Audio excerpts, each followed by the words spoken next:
Di khas Tuban ya, tapi juga Pajajaran ya. Makanya ada yang bilang Tuban Pajajaran istilahnya ya. Rahayu, Rahayu, Rahayu. Ketemu lagi dengan saya Teddy Wahyono di channel tempat mengenal keris dan pusaka Nusantara lainnya dengan akal sehat dan hati terbuka. Nah, kali ini kita akan membahas sebuah keris sederhana yang oleh sebagian besar orang itu dipandang sebelah mata ya. Padahal sebenarnya biasanya keris-keris itu cukup istimewa ya. Dan kebanyakan dibuat di era lama ya. Walaupun yang baru-baru pun ada ya.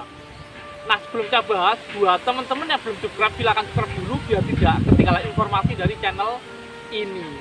Nah, kita akan membahas sebuah keris brojol ya. Jadi kalau orang dengar keris brojol, wah itu terlalu banyak, jadi bukan sesuatu yang langka ya. Nah, kenapa seperti itu? Itu memang ada alasannya ya. Karena kalau teman-teman tanya ke sesepuh-sesepuh, ke orang zaman dulu, kayak keris apa sih yang sebaiknya kita miliki? Jadi orang dahulu itu menyarankan paling nggak kita harus punya 4 keris ya. Salah satunya adalah brojol ya. Jadi ada brojol, tilam upeh, tilam tari, dan jalak tangguh tumpeng ya.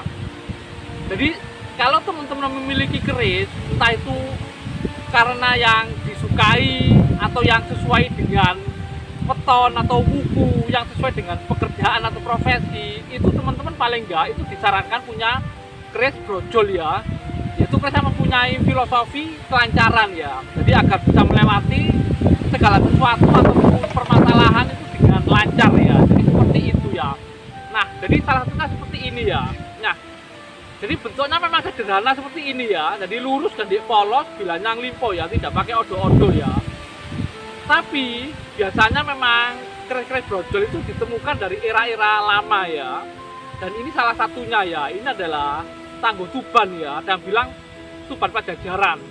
Karena memang ini Tubannya sangat sepuh ya. Jadi kemungkinan besar memang Tuban yang sebelum Mojopahit. Nanti tak tunjukkan detailnya ya. Dan ini adalah salah satu keris brojol yang cukup istimewa juga ya. Yang sejak awal itu memang dibuat sebagai pusaka ya.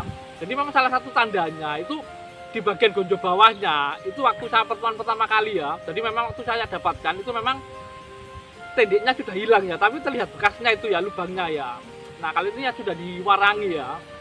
Jadi memang keris ini memang sejak awal ini memang dibuat sebagai pusaka ya, untuk tujuan tertentu ya. Makanya diberi tendek atau tendek emas ya, atau ada bilang susuk ya. Jadi kalau teman-teman istilahnya pengen tahu susuk itu bukan cuma di manusia ya, tapi juga di totan aji ya. Kalau di manusia mungkin untuk meningkatkan istilahnya aura ya, biasanya kecantikan atau kewibawaan seperti itu ya. Tapi kalau di totan aji itu tindek itu biasanya untuk meningkatkan daya ya, daya atau power ya.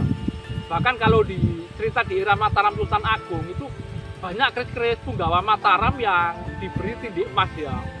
Itu konon untuk mengalahkan Adipati Pragola dan istilahnya bawahannya ya, yang terkenal sakti-sakti ya. Dan memang ada sebuah rahasia katanya untuk menetralkan kesaktian punggawa-punggawanya itu pakai pusaka yang ada tindek emasnya ya.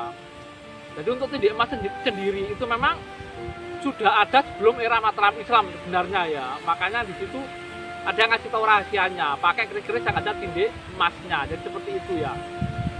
Nah, untuk lebih detailnya tentang keris brojol yang sangat istimewa ini langsung saja kita simak sama-sama. Nah, ini adalah detail bila kerisnya ya. Jadi ini memang sudah sangat sepuh ya. Jadi khas Tuban ya, tapi juga Pajajaran ya. Makanya ada yang bilang Tuban Pajajaran istilahnya ya. Dan ini bilanya sudah sangat sepuh sekali, dan untuk pamornya sendiri memang masih ada kesan sedikit ngapuk ya. Nah, tapi ini jelas hampir full ya, atau pedaringan kebak ya untuk pamornya ya.